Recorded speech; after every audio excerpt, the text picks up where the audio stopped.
Hi, welcome to Overview Christian Scriptures, Module 6. Today we are taking a look at the Apostle Paul, without whom there are many who would argue Christianity would have never been spread to the degree that it was, because certainly he became quite a proponent of the teachings of Jesus as he understood through his conversion experience. The conversion experience is important to understand because it sets the entire foundation for what happens with Paul as an apostle going forward and spreading this message of redemption. However, I get ahead of myself. We go to chapter 9 in our text, reading the Bible again for the first time, with reading Paul again. And Borg points out for us that next to Jesus, Paul is the most important individual in the birth of what became Christianity. And again, by virtue of reminder, I know I keep hammering this home, we did not have Christianity as a developed thread. It was a sect within Judaism. But Paul next to Jesus is the key individual, and it says more of the New Testament documents were written by him than anyone else. And we'll be focusing next time on the letters. But today we're isolating Paul as a Jewish Christ mystic. So Paul is actually the first New Testament author, what becomes the Christian scriptures. He's actually that first author. Paul's letters are the earliest writings. They predate the Gospels by nearly 20 years. As far as that goes. So Paul is our first New Testament author. There are those who look at him as the superstar of Christianity because, again, he is the most well-known. We talk about the Gospels of Matthew, Mark, Luke, and John, but with the exception really of John, who is believed to have, was one of Jesus's followers, as was Matthew, but we don't really know who authored those, and we don't really talk as much about the apostles themselves. I mean, we do mention Peter, probably gets mentioned more than anybody, and as we've looked at in previous modules, when we see in the book of Acts, for example, with the landmark activities, events in the church, we see Peter taking a prominent role. But by and large, Paul is mentioned much more than anyone else in the Gospels themselves, aside from, of course, Jesus. As Marcus Borg points out, the jury is, so to speak, is mixed on Paul. There are those who say that Paul was a perverter of the Jesus gospel, in that Paul has this abstract mythological, theological belief system. So, it's like he turns something, we get a Jesus, instead of our pre-Easter Jesus, a lot of our post-Easter Jesus, even though he shows up in the Gospels as the canonical Jesus, the post-Easter Jesus. Really, with Paul, we get Jesus removed in many respects from the everyday, ordinary person. And there are people who also say that, Paul was a puritanical moralist, so that there's this, incredible emphasis on sin and guilt, sacrifice and atonement, which is true. But we're going to talk some more about that because this is something really crucial, again, for what happens with Paul in the conversion experience. Also that Paul is a moralist when it comes to gender, women, and sexuality. And so there's a spoiler alert here, that not necessarily all of the letters that are attributed to Paul were not authored by Paul. Many of the letters of Paul were authored by followers of his in later time or while he was traveling. So some of the things that people take the most exception to about Paul's writings tend to be in letters not authentically authored by him. It's also important to note that the book of Acts which talks about Paul's conversion experience primarily, and some of the other encounters between Paul and the disciples, is secondary material. Paul's letters are, and those that are authentically attributed to him, are the primary source of his teaching and his understanding. However, Acts is helpful in giving us an overarching story. So I want to, presence that we really want to hear the more authentic voice of Paul, that we get that through the letters. Before I go on, I'm just going to say right now, because I think I didn't say it at the start of the video, I apologize in advance if the video and the audio get out of sync. That happens, and I am not technologically savvy enough to know how to address it and fix it. So my apologies if that occurs. Hopefully everything will stay in sync. Okay, so back to Paul. We have the pre-conversion Paul, so the pre-Damascus, right? The conversion happens on the road to Damascus. So in Paul's pre-Damascus life, he is born and raised in the city of Tarsus.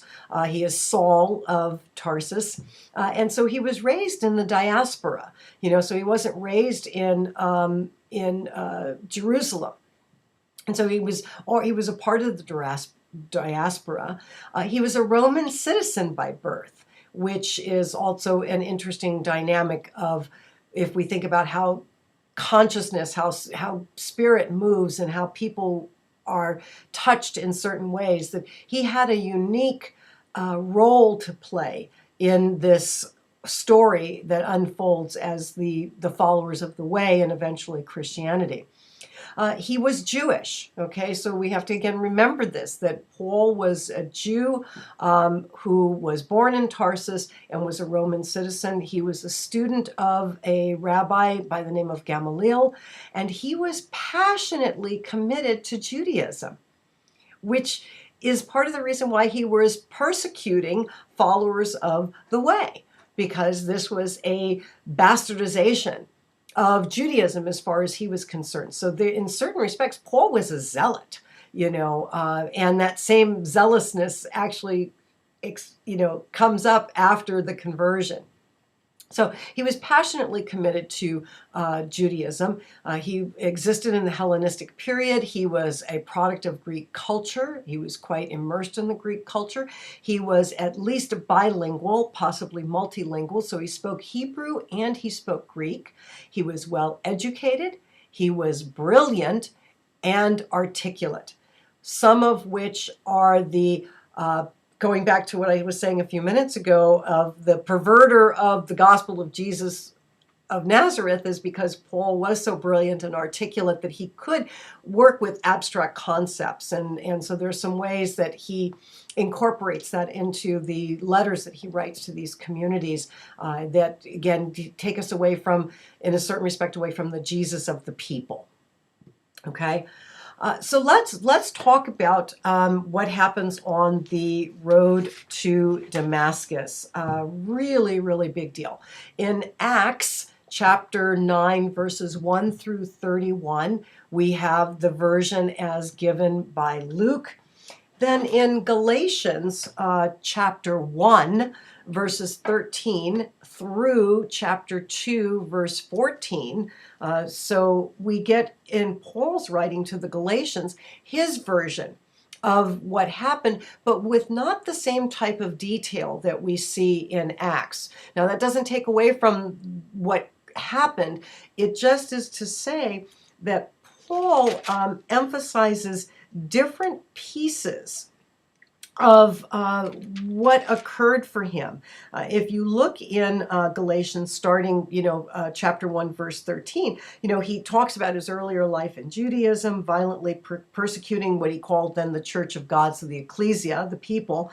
And he says, but when God, who had set me apart before I was born and called me through his grace, was pleased to reveal his son to me so that I might proclaim him to the Gentiles, I did not confer with any other human being. And that's in part because when you read in Acts, it's as though Paul has this experience and he goes off and sees the disciples. But he says that afterwards he goes to Arabia, and then he returned to Damascus, and then after 3 years does he go up to Jerusalem to visit Cephas, who is also Peter, and stays with him for 15 days. And he says, I didn't see anybody else other than James, the Lord's brother, and Cephas, and that I don't lie. So I just point this out because there are differences in the way the story is portrayed about what Paul did and when and how and with whom compared to in Galatians compared to what we see in Acts.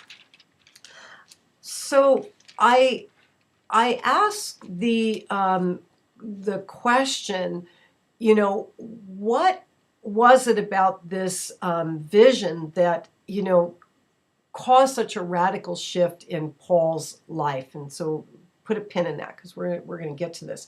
But what we see is that in the conversion experience, Paul has a vision.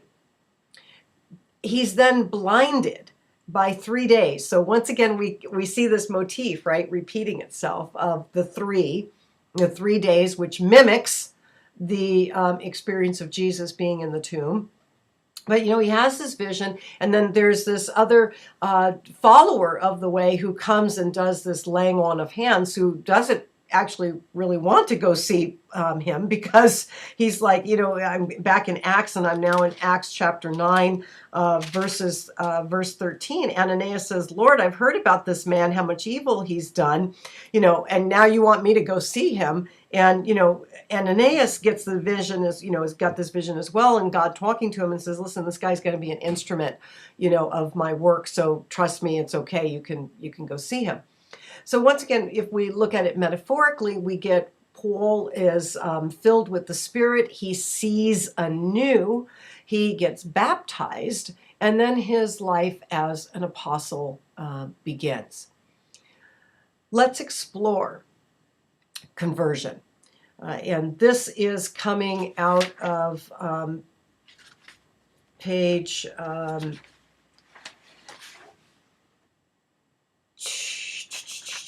I'm not even going to try to find it at this point. Yes, okay, here it is, page 231 in the text, out of page 231. So we look at the idea of conversion, and this was really actually eye-opening for me when I first started working with this course, several years ago, because again, Christianity having been given to us as this fully developed thread. Everything that is seen through the lens of the fully developed thread, which then means to me that I had a much different understanding of what conversion meant with Paul. So we have 3 different meanings of what a conversion experience represents.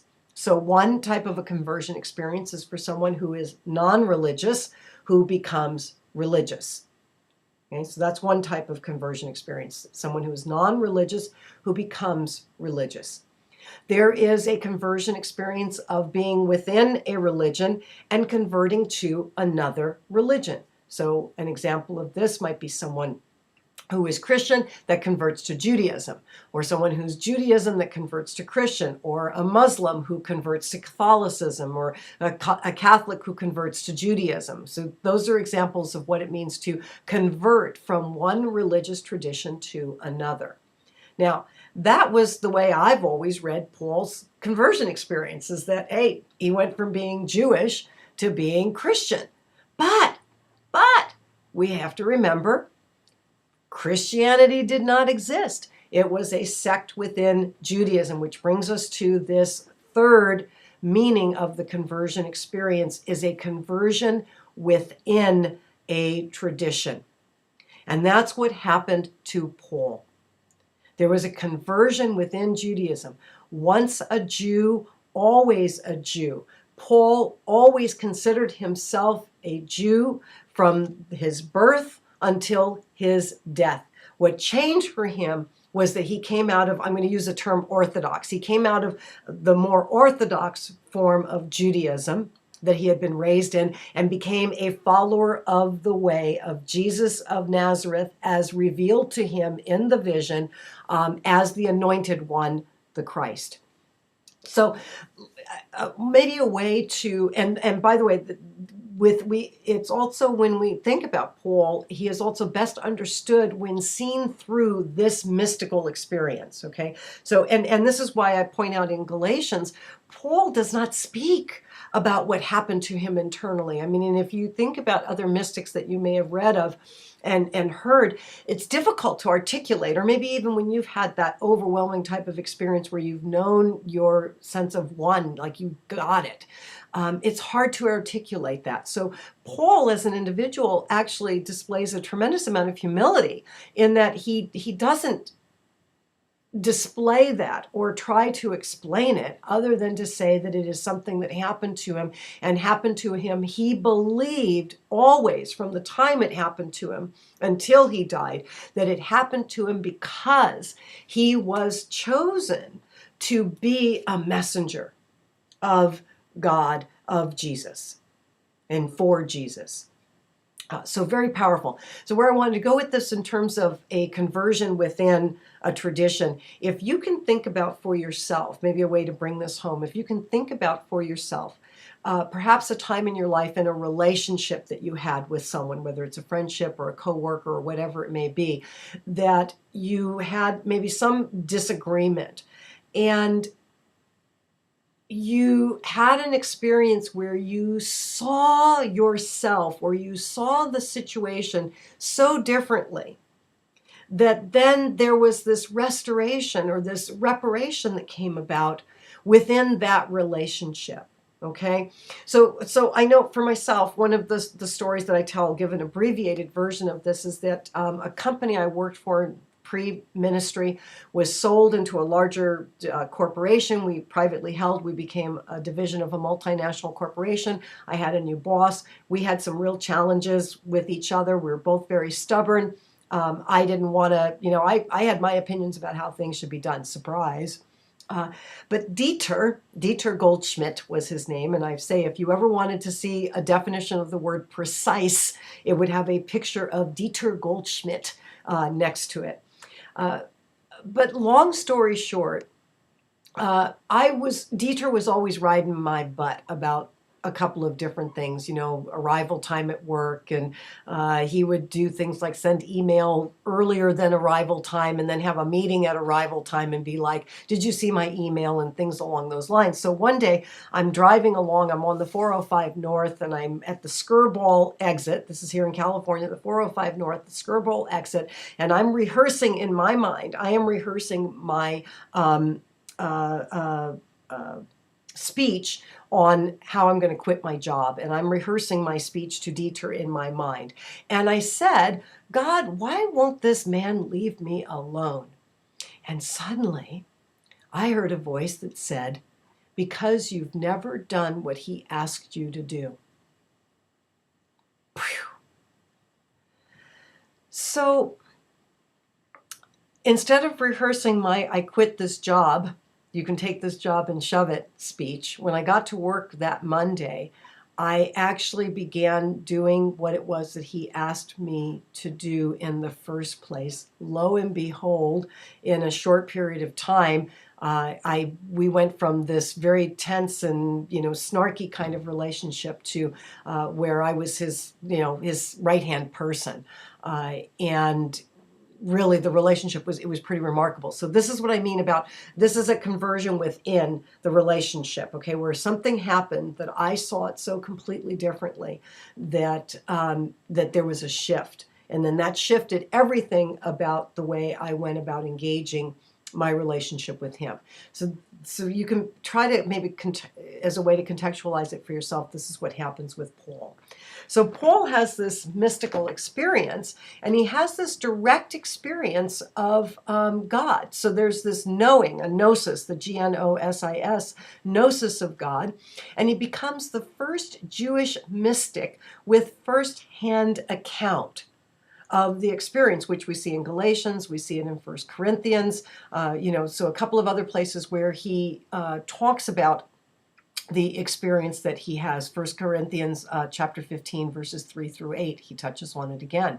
So he becomes a Christ mystic, and he becomes grounded in the conviction of Jesus as a living reality raised by God. And this forms Paul's identity and the foundation of his message. So going back to what I said before, that people accuse Paul of being so focused on sin, guilt, sacrifice, and atonement, it comes right back to the formation of what becomes his identity and his understanding of what it means to live in Christ as a as a follower of Jesus of Nazareth.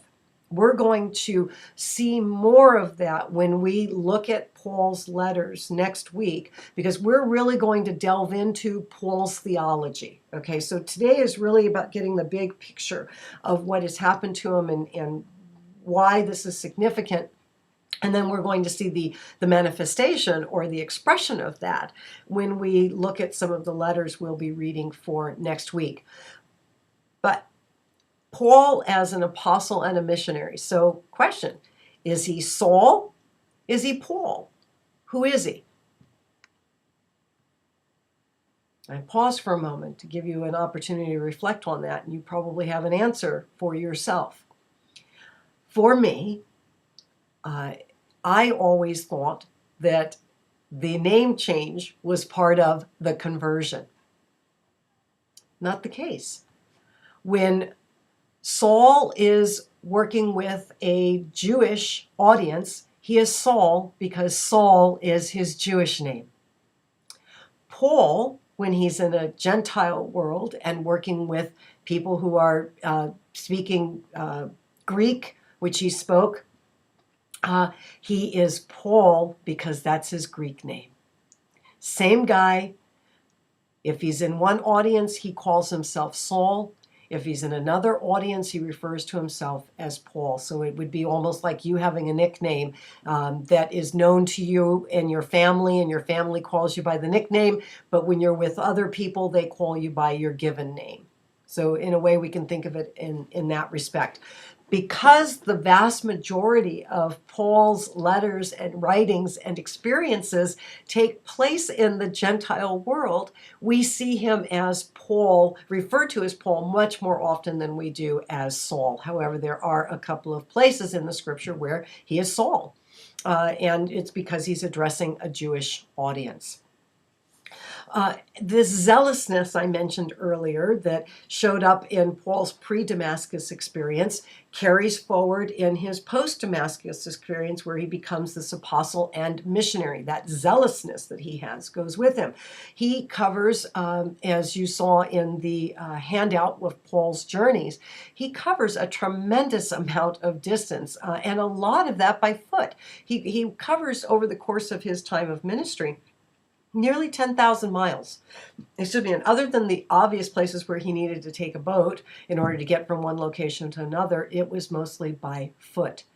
What's also uniquely qualified him is that he was a tent maker. So all he ever needed to carry with him were his needles, were what he needed to sew the tents, because he could get the fabric wherever he was. So again, uniquely positioned to be able to go from place to place, support himself at least minimally, to take care of what he needed, aside from the support that would come to him as a result of these communities he founded. But he could navigate and take care of himself.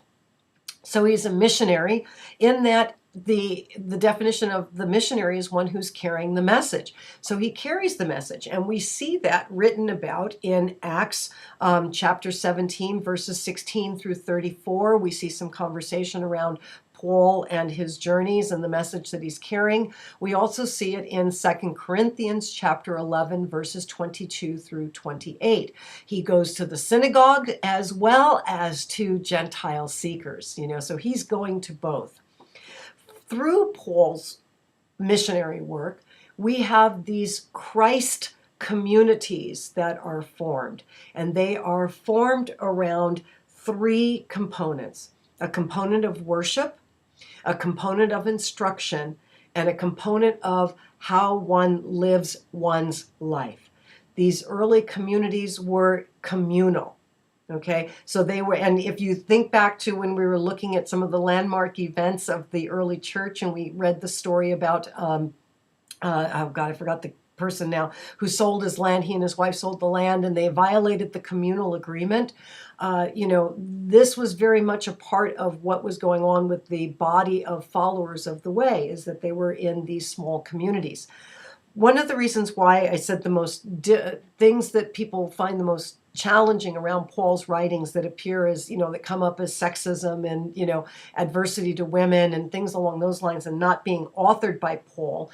When we look at the letters that are authored by Paul and the extreme emphasis on egalitarianism, and then you look at the letters where people have objections, and we see these issues of, women being chastised and not allowed to speak.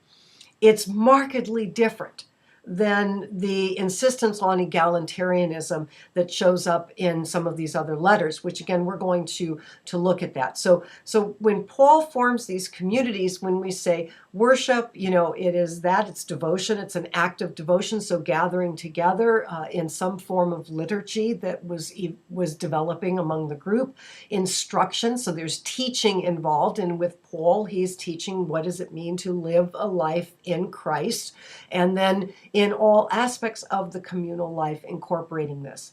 And once that happens, once the community is founded, Paul leaves, and continues on his way. So he incorporates locals to come into governance. Okay, so to be in governance of the communities, which when we look at letters next week, recognizing that a lot of what Paul is addressing in his letters are issues that come up within the communities as they are trying to live this life, and Paul is not there, to be with them and instruct them, directly.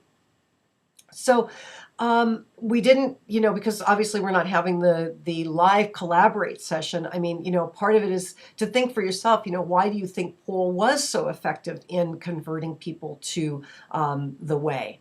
And then in the discussion board, for all of his flaws, Paul was an ardent believer in his interpretation of Jesus as the Son of God. And so how do you feel about Paul, yay or nay? This is a time where I'm going to highlight also the assignment. So the assignment is also intended to ground what you're doing in this work of thinking about Paul as a missionary and going out and traveling these distances. Not that you have to travel 10,000 miles, but these distances. So here's to place yourself in Paul's position. Think about your discovery of unity. You've discovered unity. And if you were going to carry the message of your discovery and its impact on your life, where would you go? Okay, where would you go and why? So I'm asking you to create a map and pinpoint your travels. So you could literally take a picture and put pins in it and then write your narrative. So for each location, a short paragraph, at least 50 to 75 words about why you chose to go there. Okay, so I'm looking for you to think to yourself, why would I go where I would go in order to carry this message of unity and its impact on my life? So that's the assignment, which is due on Sunday, the 26th. I'm looking forward to seeing you on the discussion board. I hope that some of this has been helpful in characterizing and giving a container to use for us holding what we're doing with Paul and seeing him hopefully in a different way, and that we will explore even more in our next session as we look more closely at his theology, we look more closely at his letters and what it was that he was trying to accomplish. So look forward to seeing you, and in the meantime, have a blessed day.